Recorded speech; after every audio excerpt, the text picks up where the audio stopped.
Sound master से मेरा निवेदन है, कृपया माइक का इको बढ़ाएं। हेलो हेलो, हाँ ठीक है। ओए सिसर मास्टर, अरे तनी छोड़ा तो।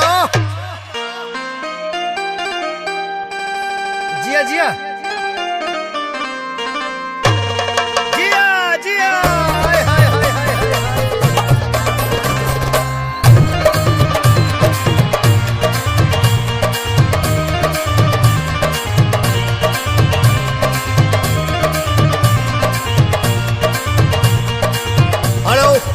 हेलो, तो संगीत के सागर में गोता लगाने वाले मेरे संगीत प्रेमियों, आज की शाम आप लोगों के नाम। तो आइए दोस्तों, जब तक हमारी कंपनी की अदाकारा लहरा के, बल खा के, कमर लचका के आ रही है, तब तक मैं उनके बारे में चंद लाइनें कहना चाहता हूँ दोस्तों।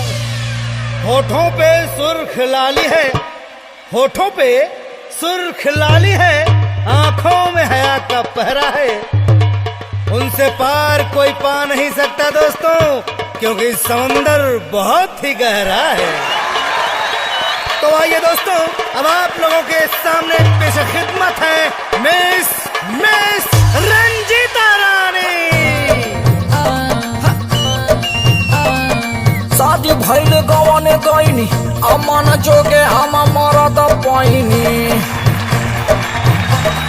अरे हाँ, शादी भइल गवाने गईनी, अमन जोगे हम मरद पैनी।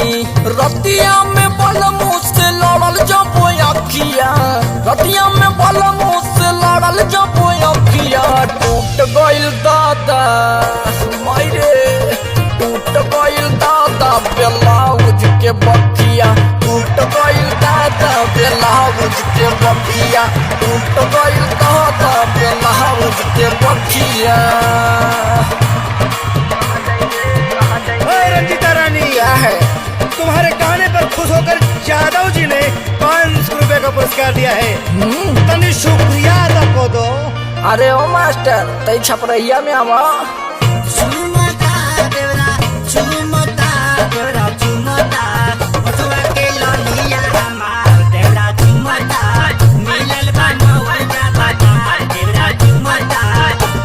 टराई करब कब टराई करब, ये जादव जी टराई करब कब टराई करब। बैगन धैले बानी, बैगन धैले बानी कके हम फराई, बोला ना कब टराई करब। बैगन धैले बानी कके हम फराई, बोला ना कब टराई करब।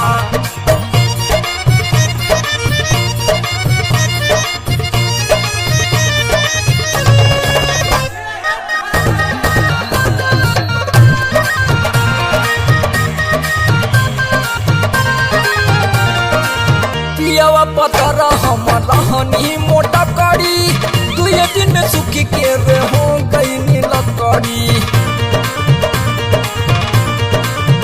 सुना पियावा पतर हम रहनी मोटा कड़ी, 2 दिन में सुखी के रे हो गई लकड़ी। का कही रे, गाल नुकसान कैलस कके चुमा चटिया, गाल नुकसान कैलस कके चुमा चटिया। टूट गइल दादा,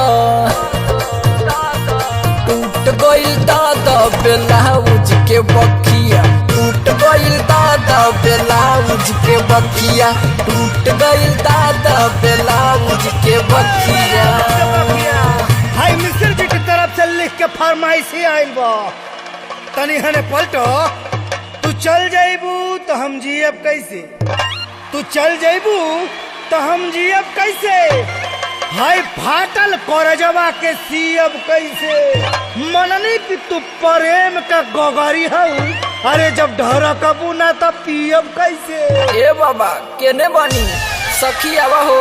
छाती पे सोया था बहन हुई, छाती पे सोया था बहन हुई, मैं तो सैया समझ के सो गई।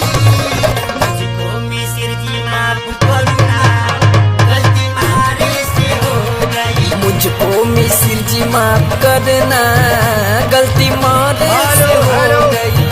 एक जरूरी सूचना है दोस्तों, दुल्हा के ड्राइवर के पास पहुँचे। पकिया देहाती बलम बाबे लहरी घरवा में घुसल रहे निकले न बहरी। ए उस्ताद बोला अब का भइल? भूल गई गुलशन गई होठ की लाली अब भरल जवानी के गगरी के करी खाली। अरे पकिया देहाती बलम बाबे लहरी घरवे में घुसल रहे निकले न बहरी। बड़ी नु सतावेला पतना के नतिया बलमा जुआइल रहे हम रही बतिया। टूट गइल दादा बेलाउज के बखिया टूट गइल दादा बेलाउज के बखिया टूट गइल दादा बेलाउज के बखिया।